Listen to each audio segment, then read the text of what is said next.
రాజగోపాల్ రెడ్డి గారు ఏంటంటే మొదటి నుంచి కూడా కొంత ఒక రకమైనటువంటి క్యారెక్టర్ తో నడుపుతా ఉన్నాడు ఆయన. రేవంత్ రెడ్డి గారు ఎన్ని ఇబ్బందులు పెట్టినా, ఏ రకమైనటువంటి వేధింపులు చేసినా, రాజగోపాల్ రెడ్డి గారిని ఎంత ఇబ్బంది పెట్టాలని చూసినా ఆయన కాంగ్రెస్ పార్టీ గెలుపు కాదు, అది రాజగోపాల్ రెడ్డి గారి గెలుపుగా మనం భావించాల్సి వస్తుంది తప్ప అది ఆ గెలిపే కాదు అసలు. అది కాంగ్రెస్ పార్టీకి సంబంధం లేనటువంటి గెలుపు. ఇప్పుడు జగిత్యాల కూడా చూసుకున్నట్లయితే జీవన్ రెడ్డి గారిని ఎంత హింసించారని, 40 సంవత్సరాలు కాంగ్రెస్ పార్టీ కోసం పనిచేసి తన జీవితాన్ని త్యాగం చేసినటువంటి వ్యక్తి, ఆ వ్యక్తిని హింసించి బీఫామ్ లేకుండా ఏడిపిస్తారండి.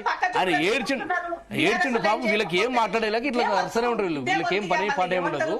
అంటే రేవంత్ రెడ్డి ఎంతసేపు ఉన్నా రేవంత్ రెడ్డి గారు ఎంతసేపు ఉన్నా ఎవరి లోప ఎట్లా పుల్లలు పెట్టాలా, ఎవరిని ఎట్లా గెలకాలని చూస్తున్నాడు తప్ప నిజంగా నేనేమంటున్నానంటే ఫస్ట్ మీ ఇంట్లో ఇప్పుడు రేవంత్ రెడ్డి గారి ఇంట్లో కూడా గొడవలు ఉన్నాయి, ఎవరు చూసుకోండి. ఫస్ట్ తిరుపతి రెడ్డి గారి కూతురు వివాహం జరిగితే రేవంత్ రెడ్డి గారు సతీమణి రాలేదు, మరి దానికి ఎవరు చెప్తారండి? పర్సనల్ విషయాలకి మీకు ఎందుకండి? మీరు పని మీరు చూడండి.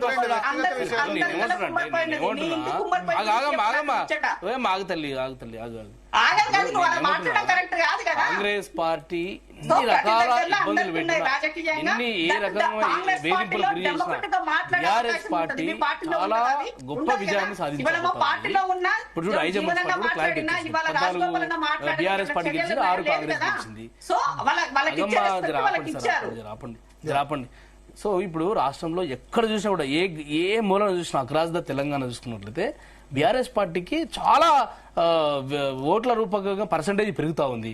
ఇప్పుడు ఎగ్జిట్ పోల్స్ చెప్తా ఉన్నాయి కాంగ్రెస్ పార్టీకి 36% అని చెప్పేసి, బీఆర్ఎస్ పార్టీకి దాదాపు 30% పైచిలకు పర్సంటేజ్ రాబోతా ఉన్నది. అంటే రోజుకు కాంగ్రెస్ పార్టీ మీద ప్రజా వ్యతిరేకత వస్తా ఉంది.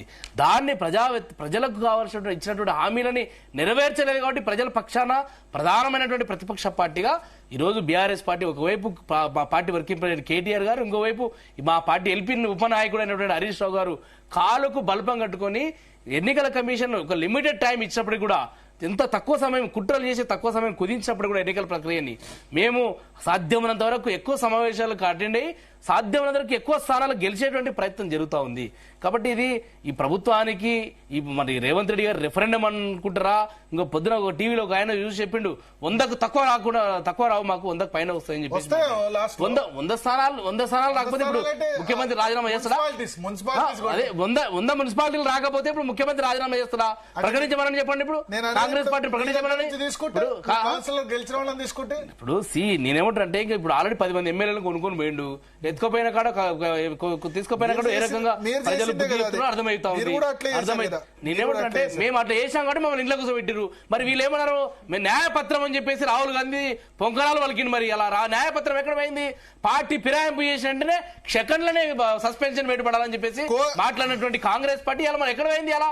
కాబట్టి ఈరోజు ప్రజాస్వామ్యాన్ని కూలీ చేసినటువంటి కాంగ్రెస్ పార్టీకి ప్రజలు కర్రు కాల్చి వాత పెట్టబోతా ఉన్నారు. ఈరోజు ప్రజలు రుచి చూపించబోతా ఉన్నారు. ప్రజా వ్యతిరేకత ఏ రకంగా ఉందో రేవంత్ రెడ్డి గారికి కనువిప్పు కాబోతా ఉంది. సాయంత్రం ఈరోజు ఫలితాలకు చెంపపెట్టు లాంటిది కాంగ్రెస్ పార్టీ ఏకపక్ష నిర్ణయాలకు, కాంగ్రెస్ పార్టీ ప్రజాస్వామ్య వ్యతిరేక విధానాలకు ఈరోజు ఎన్నికలే తార్కాణం కాబోతా ఉన్నాయి. కాబట్టి ఈరోజు ప్రధానమైన ప్రతిపక్ష పార్టీకి బీఆర్ఎస్ పార్టీగా మేము ప్రజల పక్షాన ఉన్నాము, ప్రజలు మా వెంట ఉన్నారు. ప్రజలకు కావాల్సినటువంటి సమస్య ఇచ్చిన హామీలని నెరవేర్చలేదు. కాంగ్రెస్ పార్టీ మొత్తం 13 వార్డుల్లో కాంగ్రెస్ పార్టీ 11 గెలుపు, మంతన్లో 13కు 11. బట్టి విక్రమార్క ఇలాఖాలో కాంగ్రెస్ దూకుడు 11కు 11 గెలుపు, మరో 11లో కౌంటింగ్ కంటిన్యూ అవుతుంది. సో ఒకసారి మంత్రులకు సంబంధించి చెప్తాను. PCR social media alert. మంత్రులకు సంబంధించి అన్ని చోట్ల కూడా మంత్రులు గెలుస్తున్నారు. వరుసగానే చెప్పుకుంటూ పోతాను. అడ్లూరు లక్ష్మణ్ 5కు 5 ఇప్పటి వరకు రిజల్ట్ వచ్చింది. దానిలో తర్వాత పొన్నం ప్రభాకర్ 7కు 7 హుస్నాబాద్ లో పొన్నం ప్రభాకర్ ప్రభంజనం కనిపిస్తోంది. తర్వాత పొంగులేటి శ్రీనివాసరెడ్డి 9కి 9 ప్రభంజనం మనకు కనిపిస్తోంది. వాకటి శ్రీహరి మనతో పాటు ప్రస్తుతం ఫోన్ లైన్ లో సిద్ధంగా ఉన్నారు. వాకటి శ్రీహరి గారు, ఎట్లా మీ మక్తల్లో గానీ మిగతా చోట్ల గానీ ఓవరాల్ గా రిజల్ట్ ఎట్లా ఉంది? ఓవరాల్ గా కాంగ్రెస్ పార్టీ ఉమ్మడి జిల్లా, రేవంత్ అన్న జిల్లా ఖచ్చితంగా అభివృద్ధి ఆకాంక్షించి అందరూ కాంగ్రెస్ కి ఓటేస్తున్నారు. ఒక నమ్మకం ఖచ్చితంగా మా అభివృద్ధి మా ప్రాంతం జరుగుతున్న నమ్మకంతోన అందరూ కూడా కాంగ్రెస్ ఫేవర్ లో ఉన్నారు. మక్తల్ కూడా ఫస్ట్ రౌండ్ అయిపోయింది. ఫస్ట్ రౌండ్ లో అవుట్ ఆఫ్ 8 లో 6 కాంగ్రెస్ 2 బీజేపీ వచ్చినాయి. సెకండ్ రౌండ్ లో కూడా మొత్తం వస్తాయి. క్లీన్ స్వీప్ గా మక్తల్ కూడా కాబోతా ఉంది. 100% ఒక నమ్మకంతో ప్రభుత్వం మీద రేవంత్ రెడ్డి నమ్మకంతో ఖచ్చితంగా ఓటర్లు. సో అవుట్ ఆఫ్ 8 6 వచ్చాయి మక్తల్లో ఆల్రెడీ మీకు. అవుట్ ఆఫ్ 8 ఫస్ట్ రౌండ్ లో అవుట్ ఆఫ్ 8 6 సో వచ్చాయి. మొన్న ఈ ఎఫెక్ట్ ఏం పడలేదు ఆ బీజేపీ అభ్యర్థి మరణించిన దానికి సంబంధించి. దాంట్లో నిజం ఉంటే పడుతుండే, నిజం లేదు కదా, అందుకే పడలేదు. Okay okay. సో అయితే శ్రీయర్ గారు ఈ మహబూబాబాద్ జిల్లాలో ఐజా గాని తర్వాత ముఖ్యంగా అలంపూర్ మున్సిపాలిటీస్ కొంత బీఆర్ఎస్ వడ్డేపల్లి ఇవన్నీ కూడా బీఆర్ఎస్ ఫేవర్ లో రన్ అవుతున్నాయి. ఇంకా అంటే మాకు క్లియర్ డాటా రాలేదు. టైట్ ఇస్తూనే తెలుస్తా ఉంది. ఖచ్చితంగా అండి మిగతా అంత చోట్ల కూడా కాంగ్రెస్ ప్రభంజనం కొనసాగుతా ఉంది. 100% మక్తల్లో కూడా కాంగ్రెస్ ప్రభంజనం కొనసాగుతా ఉంది. ఒక పోయినసారి బీజేపీ మున్సిపల్ చైర్మన్ ఇక్కడ అటువంటి స్థానంలో కూడా కాంగ్రెస్ ప్రభంజనం కొనసాగుతా ఉంది. ఓకే. మక్తల్లో ఇంకో మున్సిపాలిటీ కూడా ఉంది కదా, అమర్చింతన. అమర్చింత 2 ఉన్నాయండి. అమర్చింత ఆత్మకూరు సార్ దాంట్లో కూడా కంపల్సరీ కాంగ్రెస్ పార్టీ ముందరలే ఉంటుంది. ఎన్ని వచ్చేసారు ఇప్పటి వరకు ఆత్మకూరులో 5 ఫస్ట్ రౌండ్ 5 కౌంట్ చేస్తే ఆత్మకూరులో 3 కాంగ్రెస్ వచ్చినాయి, 2 బీజేపీ వచ్చింది. అమర్చింతలో కూడా 2 కాంగ్రెస్ వచ్చినాయి, 2 బీజేపీ, ఒక బీజేపీ, ఒకటి బీఆర్ఎస్. ఓకే. సో మీరు 3 మున్సిపాలిటీస్ మీ మక్తల్ పరిధిలో అయితే గెలుచుకుంటారు ఖచ్చితంగా.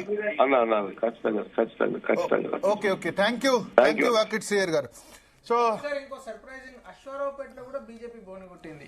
అశ్వారావుపేట లాంటి ఒక ట్రైబల్ నియోజకవర్గంలో ఇప్పటివరకు ఖమ్మం జిల్లాలో ఎప్పుడు గెలవలేనటువంటి ప్లేసెస్ లో కూడా ఈ రోజు బీజేపీ ఖాతాదర్శి. ఇందాక నేను అన్నట్టు 100+ మున్సిపాలిటీలలో ఈరోజు ఖచ్చితంగా భారతీయ జనతా పార్టీ కౌన్సిలర్లు గెలిచి మా ప్రెజెన్స్ ఖచ్చితంగా అక్కడ కనబడుతున్నది.